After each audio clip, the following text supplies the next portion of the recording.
मैया रोने लगी।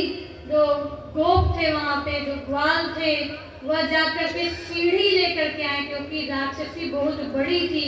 उसके ऊपर बैठ कर के कृष्ण कन्हैया खेल रहे थे, इसलिए सीढ़ी लाई गई। उस पर चढ़ करके जब ग्वाल ऊपर चढ़े तो जाकर के कृष्ण कन्हैया को नीचे लेकर के आए। यशोदा मैया अपने लल्ला को गोद में ले ली, दुलारने लगी, पुचकारने लगी, स्नेह दिखाने लगी। कुछ दिनों के पश्चात पूतना जो राक्षसी थी, उसका शरीर टुकड़ों टुकड़ों में काटा गया, क्योंकि ऐसे छोड़ देते तो बदबू फैल जाती। जब किसी के शरीर को, मृत शरीर को छोड़ दिया जाता है तो थोड़े ही समय में बदबू आने लगती है। इसलिए सभी ग्वालों ने मिल करके उसके शरीर को कई टुकड़ों में काटा और लकड़ियां ला करके उसी लकड़ी पे चिता बना करके जब उसको जलाया तो उसमें से खुशबू आ रही थी, सुगंध आ रही थी। जैसे अगरबत्ती जलाई जाती वैसी सुगंध आ रही थी। सुगंध क्यों आ रही थी? क्योंकि भगवान ने पूतना का स्पर्श किया था, उसको मुक्त किया था। इसलिए उसके शरीर को जब जलाया गया तो उसमें से अगरबत्ती की सी सुगंध आ रही थी। बोलिए भक्तवत्सल भगवान की जय। इस प्रकार ये नावतारे भगवान हरेश्वर करोति कर्णरम्यारी मनोज्ञानी चुनः प्रभु। भगवान अनेक लीला किए। जब भगवान 3 महीने के हुए तो पहली बार उन्होंने करवट बदला था, और जब करवट बदला तो उस करवट बदलने को लेकर के उत्सव मनाया गया। छोटी छोटी बातों पे उत्सव मनाया जाता था पहले। आजकल तो उतना उत्सव लोग मनाते नहीं है, बड़े बड़े काम कर लेते हैं। आजकल तो कुछ लोग विवाह भी कर लेते हैं तो उत्सव नहीं मनाते हैं। लेकिन पहले जमाने में छोटे छोटे जब कोई कार्य करते थे तो उसमें भी बड़े बड़े उत्सव मनाए जाते थे। आज भी कुछ लोग जब घर में नई चीज लेकर के आते हैं तो उत्सव मनाते हैं, मिठाइयाँ बांटते हैं, भगवान को भोग लगाते हैं। तो उसी प्रकार उस समय जब पहली बार कृष्ण कन्हैया ने करवट बदला था तो यशोदा मैया ने, नंद बाबा ने उत्सव मनाया था। और दूर दूर से ग्वाल बाल गोपी सब वहां पर उपस्थित हुए थे। उस समय भी भगवान ने लीला की। भगवान सो गए, सोने की लीला कर रहे हैं। भगवान कभी सोते नहीं है, लेकिन सोने की लीला कर रहे थे। जब भगवान को नींद आई तो मैया ने पालने में उनको लिटा दिया, और वैसे ही बाहर उत्सव मनाया जाता, टेंट नहीं लगा था तो धूप थी, इसलिए मैया ने एक शकट के नीचे ले जाकर के पालना लगा दिया। शकट आप लोग जानते हैं? शकट माने बैलगाड़ी, सब लोग देखे होंगे। तो बैलगाड़ी में से जब बैल को निकाल दिया जाता है तो जो गाड़ी बचती है वो 2 पहिए पे होती है, तो एक ओर का उसका भाग उठ जाता है, उसी गाड़ी को शकट कहते हैं। तो जो उठा हुआ भाग था उसी के नीचे ले जाकर के पालने को रख दिया, जिससे लल्ला को धूप न लगे। तभी एक असुर आया जिसका नाम था शकटासुर। उसके पास कोई शरीर नहीं था, वो शकट में आकर के बैठ गया, इसलिए नाम पड़ा शकटासुर। देखिए, भगवान जब राम के रूप में आए थे तो जा करके दुष्टों का संहार किए, असुरों का वध किए, 14 वर्ष का वनवास लिए दुष्टों को मारने के लिए। लेकिन वही भगवान जब कृष्ण के रूप में आए तो उनको कहीं जाने की आवश्यकता नहीं पड़ी। बारी बारी करके सभी असुर उनके पास आ रहे थे अपना उद्धार कराने के लिए। पहले पूतना आई, अब शकटासुर आया। शकटासुर आकर के शकट में बैठ गया। भगवान ने देखा कि अब ये आ गया है, इसका उद्धार करना है, तो भगवान ने अपने चरणों को ऊपर किया, और जब पैर ऊपर किया तो उनके अंगूठे से लग करके वो शकट जा करके बहुत दूर गिरा। जब शकट जा करके दूर गिरा, उस शकट पे बहुत से दूध, दही, घी माखन आदि रखा था, सब बिखर गए। और जब सब बिखर गए तो यशोदा मैया ने देखा कि अरे ये क्या हो गया, इसके नीचे तो लल्ला है, अचानक ये सकट गिर कैसे गया है। तो भगवान ने सकटासुर का उद्धार करने के लिए उस सकट को अपने पैरों से स्पर्श कराया, जिससे वो सकट जा करके बहुत दूर गिरा था। ये सकटासुर था कौन? हमने वराह भगवान की कथा का श्रवण किया। वराह भगवान जब पृथ्वी रसातल में चली गई थी तो उसको ऊपर लाने के लिए भगवान ने वराह का रूप धारण किया और हिरण्याक्ष का वध किया। उसी हिरण्याक्ष का पुत्र था उत्कच। उत्कच बहुत अभिमानी था, उसके अंदर खूब अभिमान था, अहंकार था, अपने बल का अहंकार, अपने शरीर का अहंकार। एक दिन वह लोमस ऋषि के आश्रम पे पहुंचा, और आश्रम है, किनारे किनारे फल फूल आदि लगे हुए थे। तो जब उत्कच उस आश्रम पे पहुंचा तो उसने अनेक पौधों को अपने पैरों से कुचल दिया, क्योंकि उसको शरीर का अभिमान था। देखिए, ये ध्यान देना चाहिए कि हमारे पैरों से कोई पौधा दब न जाए। कोई भी पौधा पैरों से दबना नहीं चाहिए, उससे पाप लगता है। लेकिन उत्कच था, हिरण्याक्ष का पुत्र था, इसलिए उसको अभिमान था, अहंकार था अपने शरीर का। उसने अनेक पौधों को कुचल दिया। लोमस ऋषि ने देखा कि ये उत्कच आया है और आकर के आश्रम के अनेक पौधों को नष्ट कर रहा है। तब लोमस ऋषि ने उसको श्राप दिया कि जाओ, तुमको शरीर का अभिमान है, इसलिए ये शरीर तुम्हारे पास आज के बाद नहीं रहेगा। तुरंत उसकी आत्मा वहां से निकल गई और वो शरीर जिस प्रकार जल भूमि पर गिरता है, उसी प्रकार वो शरीर भी भूमि पर गिर पड़ा। वही उत्कच बिना शरीर के चारों तरफ भटक रहा था। उसने तुरंत लोमस ऋषि से क्षमा मांगा।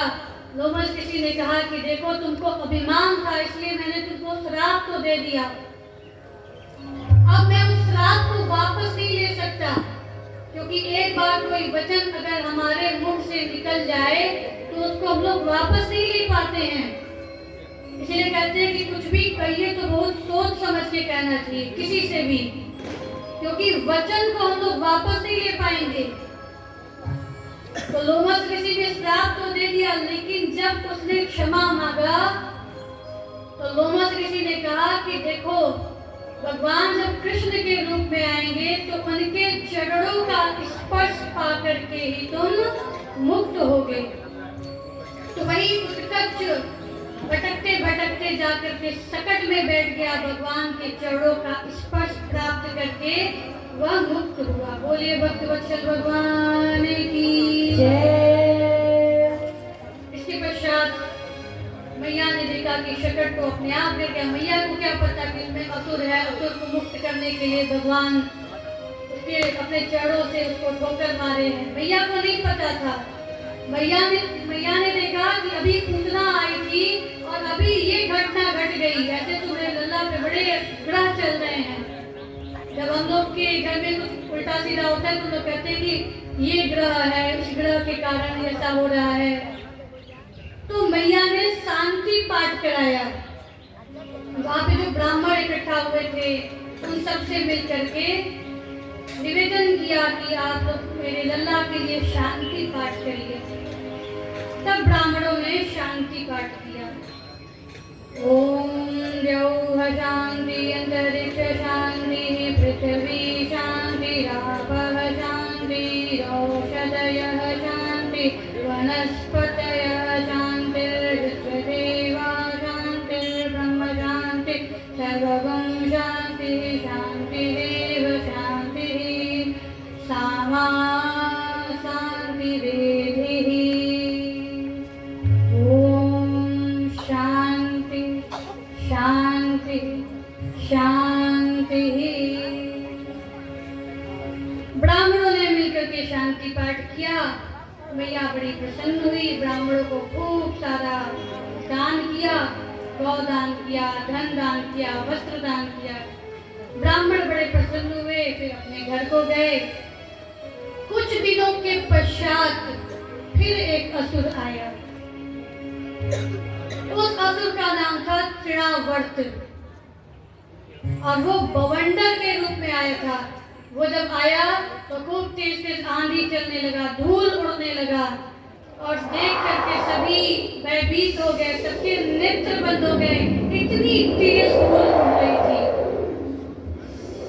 मैया अपने लल्ला को बाहर बरामदे में खिला रही थी। भगवान ने लीला की और भारी होने लगे।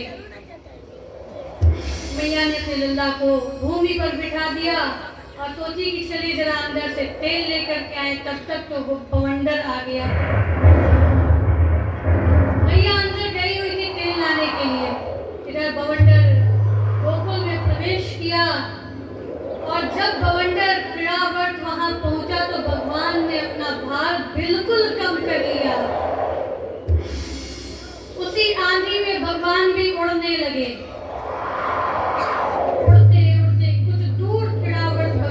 लेकर के गया और जब भगवान ने देखा कि अब इसका अंत करने का समय आ गया है तो तृणावर्त नाम का जो दैत्य था उसके गले को प्रभु ने पकड़ लिया और इतने भारी होने लगे कि वो ज्यादा दूर तक जा नहीं सका। गला दबाने लगे। भगवान दबाते दबाते इतना दबा दिए कि वहीं पर छटपटाते हुए वो गिर गया।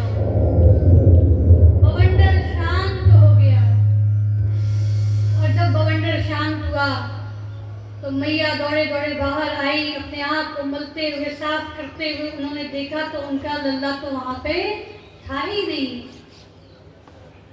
गोकुल के लोग जब घर से बाहर निकले सड़क पे तो देखा कि कृष्ण कन्हैया छोटा सा नन्हा सा सड़क पे बैठा हुआ है।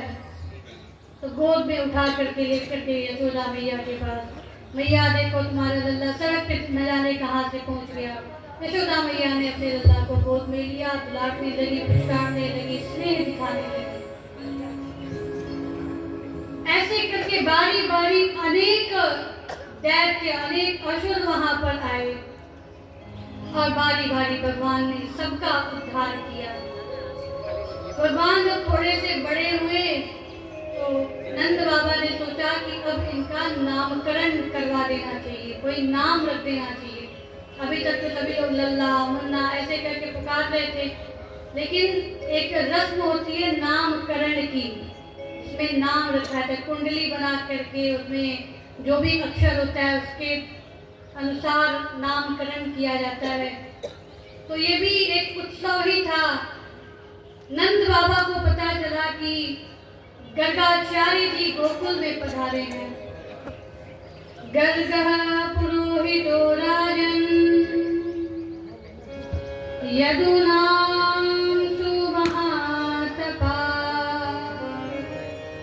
गजं जगाम नन्दस्य वसुदेव प्रचोदितः। यदुवंशियों के कुल पुरोहित थे गर्गाचार्य जी और गर्गाचार्य जी ने ही ज्योतिष शास्त्र की रचना की है। जो ज्योतिष शास्त्र आज हम लोग के बीच है, हम लोग को कोई भी कष्ट होता है तो पहले ज्योतिष जो जानता होता है, जो ज्योतिष का जानकार होता है उसके पास जाते हैं। देखिए कोई ग्रह तो नहीं चल रहा है, हमारी कुंडली बना देंगे, हमारा भाग्य कैसा है। तो जो ज्योतिष शास्त्र हम लोग के बीच है उसकी रचना किया था गर्गाचार्य जी ने। गर्गाचार्य जी ज्योतिष के जानकार थे। नंद बाबा को पता चला कि गर्गाचार्य जी गोकुल में पधारे हैं, एक संत के आश्रम पे निवास कर रहे हैं। नंद बाबा वहां गए, जाकर के गर्गाचार्य जी से निवेदन किया कि हे ऋषिवर, आपको ज्योतिष का ज्ञान है, हमारे घर में 2 पुत्र हैं, उन दोनों का नामकरण संस्कार आप ही कीजिए, मेरी विनती है आपसे। गर्गाचार्य जी तो ज्योतिष के जानकार थे, भूत भविष्य को जानने वाले थे। उन्हें पता था कि नंद बाबा के घर में जो बालक पल रहा है वो और कोई नहीं बल्कि स्वयं भगवान है। तो गर्गाचार्य जी तो चाहते थे कि नामकरण का अवसर उन्हें ही मिले, लेकिन एक डर भी था कि अगर गर्गाचार्य जी ने नामकरण किया, गर्गाचार्य जी यदुवंशियों के कुल पुरोहित थे, और अगर कंस को पता चला कि गर्गाचार्य जी ने उन दोनों पुत्रों का नामकरण किया है, तो कंस को ऐसा लगेगा कि हो न हो वो देवकी और वसुदेव के ही पुत्र हैं, तो वो तो उन दोनों बालकों को मरवा डालेगा। ये तो बड़ा अन्याय हो जाएगा। गर्गाचार्य जी ने कहा कि देखिए, मैं ऐसा नहीं कर सकता, क्योंकि अगर कंस को पता चला तो वो दोनों बालकों को मरवा देगा, इसलिए मुझे क्षमा करिएगा। नंद बाबा ने निवेदन किया कि नहीं महाराज, नामकरण तो आपको ही करना है, आप चिंता ना करिए, ये खबर किसी के पास नहीं पहुंचेगी, किसी को नहीं पता चलेगा कि नामकरण आपने किया है। मैं गौशाला में व्यवस्था करवाता हूँ, धीरे से आकर के आप कोई नाम रख दीजिएगा, आपकी बड़ी कृपा होगी। तो गौशाला में व्यवस्था की गई, गोबर से लेपन का कार्य हुआ, सुंदर आसन रखा गया गर्गाचार्य जी के लिए। और गर्गाचार्य जी जब वहां पहुंचे तो उन्होंने देखा कि यशोदा मैया अपने लल्ला को गोद में लेकर के बैठी हैं और रोहिणी मैया अपने लल्ला को लेकर के गोद में बैठी हैं। गर्गाचार्य जी आसन पे बैठ गए और तब उन्होंने रोहिणी मैया से कहा कि देखिए, ये रोहिणी का पुत्र है, इसलिए इसका एक नाम रोहिणेय कहलाएगा। एक नाम रखा रोहिणेय। गर्गाचार्य जी ने कहा कि इसके पास असीमित बल है, इसलिए इसका एक नाम बल होगा। ये सबको आनंदित करेगा, इसलिए इसका एक नाम राम होगा। और अगर दो लोग आपस में लड़ रहे होंगे तो ये दोनों का मेल करावेगा, इसलिए इसका एक नाम संकर्षण होगा। इस प्रकार बलराम जी का नामकरण किया गया। अब भगवान के नामकरण की बारी थी। आसन वर्णाश्रयो यस्य गृह्यतो नो युगं तनु शुक्लो रक्तस्तथा पीता इदानीं कृष्णतां गतः। गर्गाचार्य जी ने कहा कि देखिए, पिछले युगों में श्वेत रक्त पीत वर्ण धारण करके यह आया था, इस बार इसने कृष्ण वर्ण धारण किया है, इसलिए इसका एक नाम कृष्ण होगा। ये कभी वसुदेव जी के पुत्र के रूप में आया था। देखिए, गर्गाचार्य जी ने ये नहीं बताया कि इसी जन्म में वसुदेव जी के पुत्र के रूप में आया है। गर्गाचार्य जी जानते थे, लेकिन उन्होंने बताया नहीं। उन्होंने कहा कि किसी जन्म में ये वसुदेव के पुत्र के रूप में आया था, इसलिए इसका एक नाम वासुदेव होगा। बहूनि सन्ति नामानि रूपाणि च तस्य ते गुणकर्मानुरूपाणि तान्यहं वेद नो जना। बहूनि सन्ति नामानि, इसके तो अनेक नाम है, जितने कार्य ये करेगा उसके अनुसार उतना नाम इसका रखा जाएगा। और आपको रखने की आवश्यकता नहीं है, लोग इसका नामकरण करेंगे। भगवान का नामकरण लोगों ने किया है। जब उन्होंने गो का पालन किया तो गोपाल नाम रखा गया, गोविंद नाम रखा गया। माखन चुराए तो माखन चोर कहलाए, चित्त चुराए तो चित्त चोर कहलाए। तो इस प्रकार लोगों ने अनेक नाम रखा। एक बार भगवान रण छोड़ के भी भागे थे युद्ध में, तो उनका नाम रण छोड़ भी पड़ा था। तो इस प्रकार लोगों ने उनका नामकरण किया। यही गर्गाचार्य जी ने कहा कि जैसा जैसा ये कर्म करेगा वैसा वैसा नामकरण लोग इसका करेंगे। इस प्रकार नामकरण करके गर्गाचार्य जी अपने आश्रम पर लौट आए। कुछ दिनों के बाद भगवान घुटनों पर चलने लगे। अब उनकी लीला और बढ़ गई। घुटनों पे चलने लगे तो पूरे घर में बकैया चलते थे। जब बच्चों को चलने आ जाता है ना बकैया, तो पूरे घर में चलते रहते हैं। उनके माता पिता उनके पीछे पीछे चलते रहते हैं। तो वैसे ही जब भगवान घुटनों पे चलने लगे तो पूरे घर में बकरियां चलते थे। और भगवान को माखन बहुत पसंद था, तो ज्यादातर वो माखन वाले कमरे में दिखाई देते। एक बार मैया जल लेने के लिए गई हुई थी। कन्हैया बकरियां चलते चलते माखन वाले कमरे में पहुंचे। माखन के मटके में हाथ डाल करके जब माखन पा रहे थे, तभी उनको एक खंभा दिखाई दिया। उस खंभे पे मड़ी लगी हुई थी। मड़ी शीशे जैसी होती है। तो जिस प्रकार शीशे में दर्पण में हम अपना प्रतिबिंब देख सकते हैं, उसी प्रकार श्री कृष्ण उस मड़ी वाले खंभे में अपना प्रतिबिंब देख रहे थे। और उन्हें लगा कि उस खंभे में उनका प्रतिबिंब नहीं बल्कि एक छोटा सा बालक उनके घर में प्रवेश कर गया है और वो माखन चुरा के खा रहा है।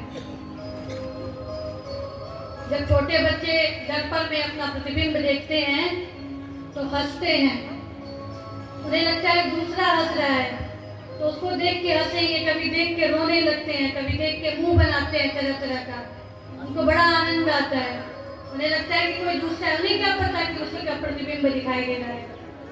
तो वैसे ही कृष्ण कन्हैया ने जब अपने प्रतिबिंब को देखा तो उन्हें लगा कि दूसरा बच्चा उनके घर में आ गया है और माखन चुरा के खा रहा है।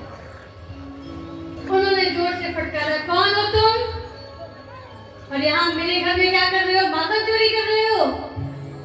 अब इधर से कृष्ण कन्हैया ने जब फटकारा तो प्रतिबिंब में भी दिखाई दिया कि कोई डांट रहा है। तब कन्हैया को और क्रोध आया कि देखो मेरे ही घर में घुस के हम ही को डांट रहा है, और जोर से डांटा। इस प्रकार एक दूसरे को डांट रहे थे। तब तक मैया आ गई। मैया ने कहा कन्हैया कन्हैया कन्हैया करके पूरे घर में खोजी।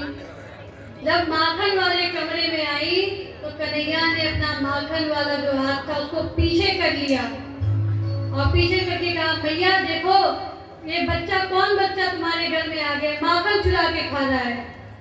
और जब कन्हैया ने उसको इशारा करके जब पीछे मुड़ के मैया को देखा तो वही माखन वाला हाथ में प्रतिबिंब में दिखाई दिया। भैया ने कहा देखो हम ही से नाटक कर रहा है। भैया ने कहा कि देखो ये कोई और नहीं है, ये तुम्हारा ही प्रतिबिंब दिखाई दे रहा है। और कह के हंसने लगी, अपने लल्ला को गोद में ले ली, बुलाती है, पुचकारती है। उनकी हरकतों पे हंसती हैं। जैसे छोटे बच्चे जब ऐसी कुछ लीला करेंगे तो हमें हंसी आती है, उसी प्रकार मैया भी हंसने लगी।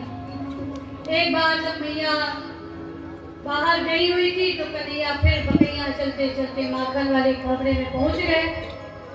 और जो ही इस बार उन्होंने माखन की मटकी में हाथ डाला ही था, अभी खाए नहीं थे, केवल हाथ डाले थे, तब तक मैया पता नहीं कहाँ से चली आई। बोली कन्हैया कन्हैया करते उन्हें पता था कि माखन वाले कमरे में दिखाई देगा। ढूंढते हुए सीधे माखन वाले कमरे में पहुंची, देखा कि हाथ उनका माखन वाली मटकी में है। कन्हैया ने कहा बताओ कौन आया चुराने के लिए? तो मैया ने कहा कि ये क्या कर रहे हो? तो कन्हैया ने कहा कि मैया मैं यहाँ माखन खाने थोड़े ही आया था। मैया ने कहा तब क्या करने आए थे माखन वाले कमरे में, और माखन की मटकी में हाथ क्यों डाले हो जब खाना नहीं है? तो कन्हैया ने कहा मैया देखो सुबह तुमने मेरे हाथ में पद्मराग लगाया था ना, बड़ी जलन हो रही थी, इसलिए उस जलन को शांत करने के लिए मैंने अपना हाथ माखन की मटकी में डाला था। इस प्रकार भगवान को माखन बहुत पसंद था और माखन के लिए अनेक लीला करते हैं। धीरे धीरे उनको पैरों पे चलने आ गया। तो जब चलने आया तो वो माखन खाने के लिए बाहर जाने लगे और तब उनके कुछ मित्र बन गए, मित्र मंडली बन गई। उन मित्रों ने कहा कि देखो तुम अकेले अकेले माखन खाते हो, तुम्हारे घर में तो बहुत माखन है, कभी हमें भी खिलाया करो। कन्हैया ने कहा कि हम अपने घर में तुमको माखन खिलाने ले जाएंगे, मैया खूब डांटेगी, मैं अपने घर में नहीं ले जाऊंगा। उन्होंने कहा कि भाई तो हम माखन कैसे खाएंगे? देखो माखन तो हमारे यहाँ भी होता है, लेकिन जो माखन होता है थोड़ा थोड़ा हमें मिलता है, बाकी सब कंस के यहाँ चला जाता है कर चुराने के लिए। इसलिए हमें माखन भरपूर मिलता नहीं है, कभी तुम खिला दिया करो। कन्हैया ने कहा देखो मैं अपने घर तो नहीं ले जा सकता, लेकिन अगर तुम्हें माखन खाना है तो चलो कहीं माखन चुराते हैं। तो पूरी मंडली माखन चुराने के लिए चली और एक गोपी के घर में प्रवेश की, माखन चुराए, वो खाए लोग और फिर वहां से रफू चक्कर हो गए। ऐसा बार बार किया उन्होंने, किसी गोपी के घर में घुस जाते, माखन चुराते, कभी कभी तो सारे बाल बाल भाग जाते, कृष्ण कन्हैया पकड़ा जाते। और जब पकड़ाते तो गोपियां कहती कि देखो माखन चुराए हो, माखन तो वापस लौटा नहीं सकते, इसलिए नाच के दिखाओ। तो गोपियों के कहने पे कृष्ण कन्हैया नाचते भी थे। इसलिए कृष्ण कन्हैया सदैव बचते थे कहीं पकड़े न जाएं, नहीं तो अगर पकड़े जाएंगे तो गोपियां कहेंगी कि नाच के दिखाओ। तो इसलिए भागे रहते थे, चोरी करते थे, चोरी करके फिर गायब हो जाते। और गोपियां सदैव अवसर देखती कि कब कृष्ण कन्हैया को पकड़ लिया जाए। गोपियों को बहुत अच्छा लगता था। एक बार भगवान श्री कृष्ण अपनी मित्र मंडली के साथ एक गोपी के घर में माखन चुराने के लिए गए। गोपी को पता था कि अब कृष्ण आएगा माखन चुराने के लिए, उसे पकड़ना है। उसने क्या किया कि माखन की मटकी को ऊपर लटका दिया और उसमें घंटी बांध दी। जब घंटी बांध दी तो उसे लगा कि जब कोई भी मक्खन की मटकी को पकड़ेगा तो घंटी अपने आप बजेगी, तो जो भी चुराने आया होगा वो पकड़ा जाएगा। तो घंटी बांध करके वो किनारे जा करके छिप गई। इधर सभी मित्र मंडली आई, आकर के सबने देखा कि माखन की मटकी तो ऊपर लटकी हुई है, कैसे इसको पकड़ा जाएगा, कैसे माखन मिलेगा। तो जो मित्र मंडली थी वो नीचे बैठ गई, उसके ऊपर कृष्ण कन्हैया चढ़ गए और चढ़ करके माखन की मटकी को जो ही पकड़ने वाले थे उनकी दृष्टि उस घंटी पे गई। उन्होंने घंटी दिखा, देख रहे घंटी, मैं माखन खाता हूँ, सबको खिलाऊंगा, तू बजना मत। घंटी दिखा, जो आज्ञा प्रभु, मैं नहीं बजूंगी। घंटी चुपचाप थी। भगवान ने माखन निकाला, सबको बारी बारी पवाया, सभी माखन पा लिए। अब भगवान के माखन पाने की बारी थी। जो ही भगवान ने माखन निकाल करके मुख में डाला, घंटी अपने आप बजने लगी। अब जब घंटी बजी तो गोपी वहां पहुंची तो पकड़ लिया। भगवान ने घंटी को फटकारा, क्यों रे घंटी, मैंने कहा था कि चुप रहना, सब माखन खाए तो तू चुप थी, और जब मेरी बारी आई मैंने माखन खाया तो तू बजने लगी। घंटी ने कहा कि प्रभु ये तो शास्त्रों का नियम है, ये तो बहुत पुराना नियम है कि जब भी ठाकुर जी को भोग लगता है तो घंटी अपने आप ही बजने लगती है। ठाकुर जी को जब भोग लगाते हैं तो घंटी बजाना आवश्यक होता है, ये पुरानी परंपरा है। तो वहाँ पे घंटी बजाने वाला तो कोई था नहीं। भगवान ने जब माखन पाया तो घंटी अपने आप ही बजने लगी कि भगवान ने माखन पा लिए हैं। गोपियों को भी बहुत अच्छा लगता था भगवान जब माखन चुराते, लेकिन उन्हें भी दिखाना था, भाई नचाना था भगवान को अपने इशारे पे। तो जब गोपी ने पकड़ा, बोला कि नाच के दिखाओ, कन्हैया ने कहा कि मैं नहीं नाचूंगा। गोपी ने कहा चलो तो मैया से शिकायत करते हैं। पकड़ के कन्हैया को लेकर के मैया के पास जा रही है। और जब गोपी अपने घर से बाहर निकली तो उसने लंबा सा घूंघट कर लिया, क्योंकि बाहर सास ससुर हैं, पड़ोसी हैं, तो लंबा सा घूंघट करके कन्हैया को पकड़ के मैया के पास लिए जा रही हैं। इधर कन्हैया ने कहा कि अब तो मैया के पास पहुंचेंगे तो डांट पड़ेगी कि मेरे घर में माखन है, फिर बाहर क्यों गए माखन चुराने के लिए। लेकिन अब तो गोपी पकड़ के ले जा रही है। तो कन्हैया ने लीला की। जो गोपी कन्हैया को पकड़ के ले जा रही थी उसका देवर उस मंडली में शामिल था और उधर से सामने से आ रहा था। तो कन्हैया ने इशारे में कहा कि माखन खाने चलोगे? हम तो माखन खाने जा रहे हैं। गोपी हमको माखन खाने लिवा जा रही है। तो उसने कहा हाँ माखन खाने चलेंगे हम भी। उसने कहा चलो एक काम करते हैं, तुम मेरे हाथ के जगह पे अपना हाथ पकड़ा दो और वहां जाओगे तो माखन मिलेगा। फिर अब गोपी तो घूंघट में थी, इशारे इशारे में बात हो गई। कन्हैया ने कहा कि अरे भाभी, अरे गोपी, मुझे खुजली हो रही है, तो आज 2 मिनट के लिए छोड़ो ना। गोपी ने छोड़ दिया। तब तक उसने भगवान ने लीला की, अपने हट गए और देवर के हाथ को गोपी के हाथ से पकड़ा दिया। कहा कि अब चलो। अब गोपी हाथ पकड़ के लिए जा रही है।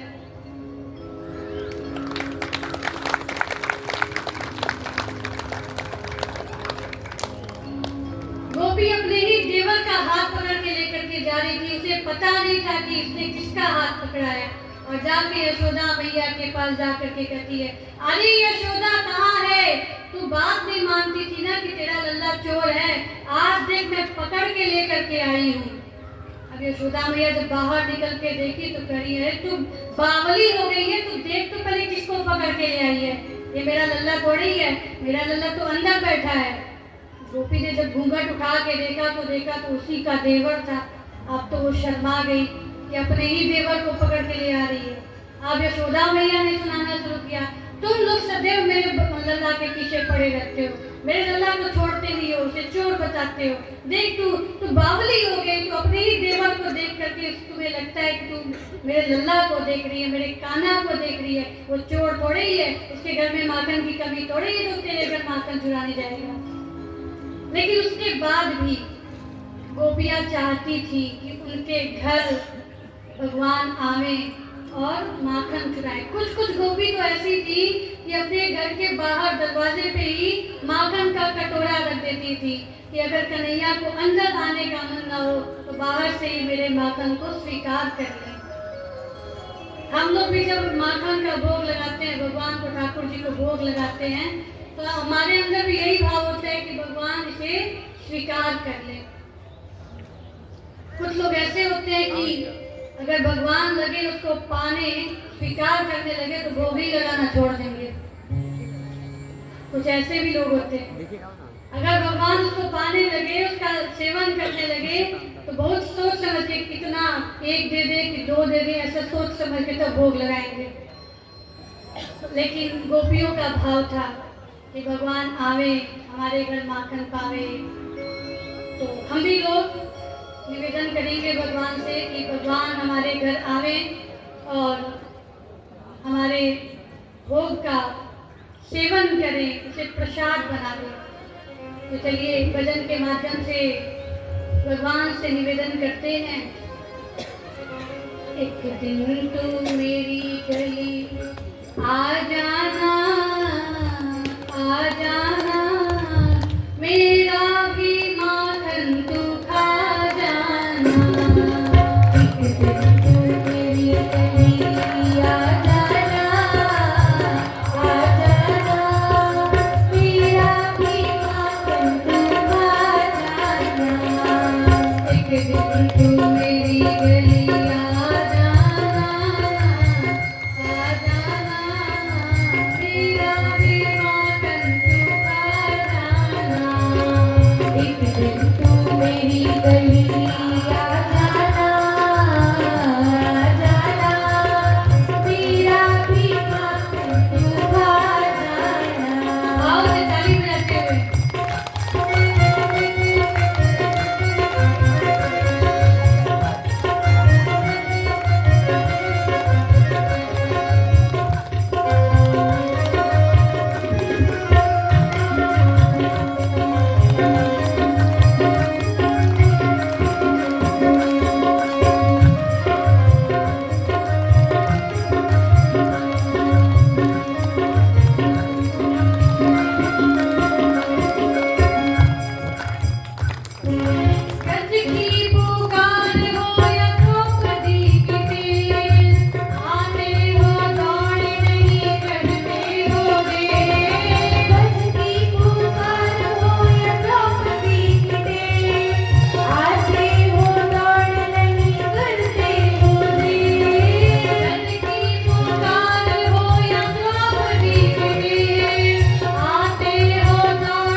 एक दिन तू मेरी गलिया